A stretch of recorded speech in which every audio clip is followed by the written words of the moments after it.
Hello everyone and welcome to today's vlog, which is part of the Mental Health in a Nutshell series, and today it's going to be on myths surrounding depression.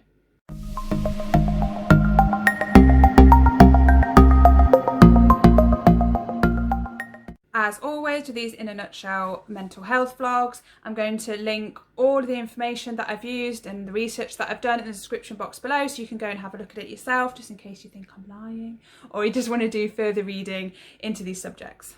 The first myth, and I know this is quite common because I've encountered it several times in my life, especially when I was a teenager, and that is that depression is not an illness, that it is actually a sadness or a weakness in somebody else's character. This actually isn't true. Mental illnesses such as depression is actually a very complex mental health issue, and that it has sociological, biological and psychological origins.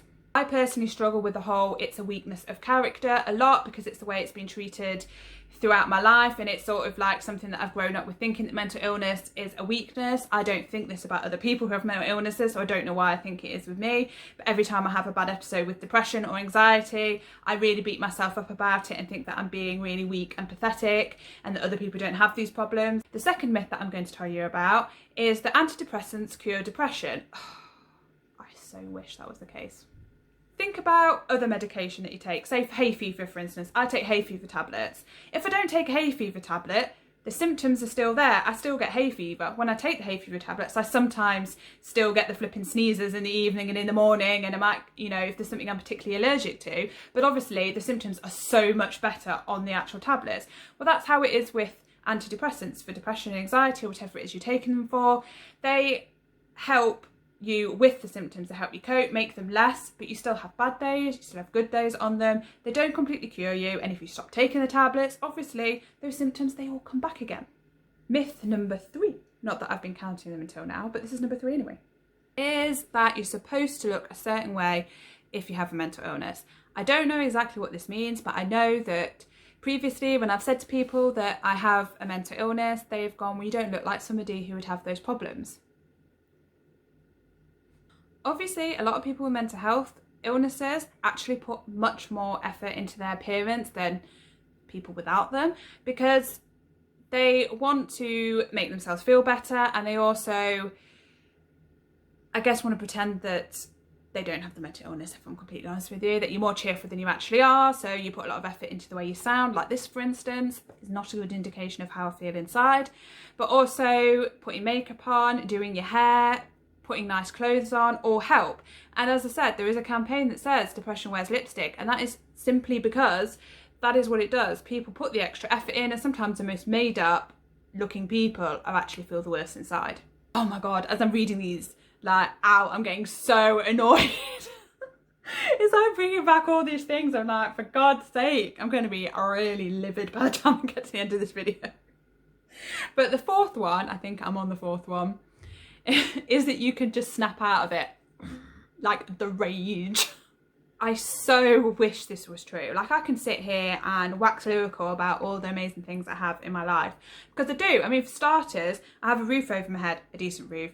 I have John, who loves me, my husband, and I have my dog, who obviously dogs love everybody, and I have family and I have friends that love and care for me and have shown so many times over the last couple of weeks, and I've been really ill especially, how much they're thinking of me and all these kind of things. I have a job, I have my physical health, I have so many things to be grateful for, and I can tell you this and I know this all the time, but at the end of the day, I still have depression, I still have anxiety, and I still have PTSD. And I can't just snap out of it. Believe you me, I wish I could. I really do, because I just think sometimes of all the things that I could do if I didn't have this. And I often look at people who don't have mental health things and think, what are you doing with your life? Like, you're wasting it. You don't have all these problems, yet you're not doing anything with your life. It really frustrates me, because I just think sometimes of all the times that it's held me back, that I could be doing so much more than I actually do. And I so would love to never ever have gone through the things I've gone through, and never ever having to have this problem, and just be ordinary and get to live my life as everyone else does, or most other people do. I would love that, and I wish you could just snap out of it, but unfortunately you can't. And it is not a wallowing in grief and sadness. I don't sit here and spend all my time thinking about all the wrongs that happened in my life and how all these people were horrible to me. Believe it or not, I don't. In fact, I make a concerted effort not to think about those things, because why would you want to? Anyway, I'm going to move on because I can literally rant about that forever, as you probably can tell. And the next thing is that it happens for a specific reason. Depression doesn't necessarily happen for a specific reason, and I used to think that it did, because obviously with things that happened when I was a teenager, I thought that is why I had depression. That is actually why I have depression, but it can be triggered by lots of different things that don't seem to be connected with anything from then. So like when I was a bit older and I was 26, so it was a long time after I left school, and I had like the best year ever. It was the year I got engaged. We went on lots of holidays. I think I've talked about this before in a previous vlog. And I felt great. I'd lost like 2 stone in weight. I was just having the best year. But then when it got to like October, I started getting panic attacks. And at first I was really confused and I wasn't convinced it was a panic attack, because I was like, why? Why am I panicking? Like nothing's going on. Nothing's wrong in my life right now. What's happening?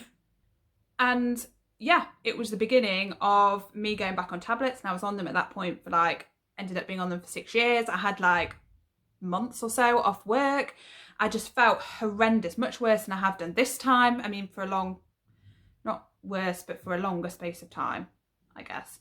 And yeah, I was having panic attacks like 2 or 3 times a day. And as I said, everything seemed really good and I couldn't understand it. I was really, really angry with myself, because I was like, what is wrong with me? Like, I've had a really good year. Like, I've got so many exciting things going on. But I think, to be honest, maybe it was just because I was too stressed, because I was doing a lot. I was working like 39 hours in a week on my feet in a shop.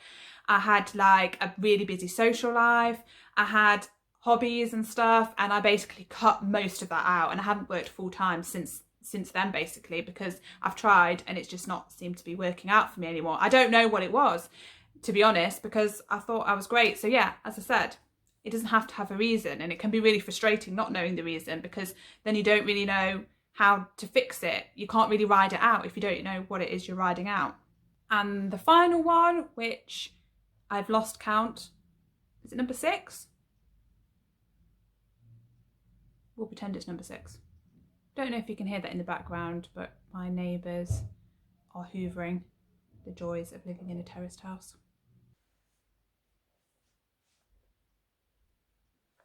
Sorry, I'm now nosing outside. There's like I heard a car door, but I think it's like next door sister. I can hear some. That's probably why she was hoovering manically a moment ago. Anyway, the final one is, if your parents have depression, then so will you. Scientists have found no significant link between genetics and then having depression. Neither of my parents have depression, and neither does my sister. Obviously, I guess if it's partly down to the way you think or see the world, or a chemical imbalance, and I guess like your hair colour, your height or whatever, you could inherit that from your parents. But there's so many different factors that determine your sort of mental health. There obviously could be different stresses in your life than your parents have had, or it could be that your parents themselves are the problem, that they're emotionally abusive or physically abusive, that they never really encourage sharing their feelings or whatever, taking a lot of anger and things out on you instead. That can cause problems with the way you deal with other things that go on in life. You could find that you've had other abuse, sort of bullying and various other things that have caused your mental illness that your parents obviously haven't been through. There's so many different things that are factors that obviously scientists don't feel that they can say there's any really feasible links to genetics. That is the end of this episode of Mental Health in a Nutshell. I hope you enjoyed this vlog and you're enjoying the series. If you do, please could you like this video and also subscribe to my channel and share. I want to help end the stigma surrounding mental health, and one of the ways to do that is to keep the conversation going, which is what these vlogs are trying to do. So by sharing it, you're helping start the conversation and get it going, and also hopefully they are going to answer some of those questions that surrounding mental health that people aren't sure of, and trying to bust some of those myths surrounding it and putting the facts out there about mental illness to hopefully increase the understanding of it, and as I said, end the stigma. So anyway, I will see you very soon for another episode. Thank you for watching. Bye.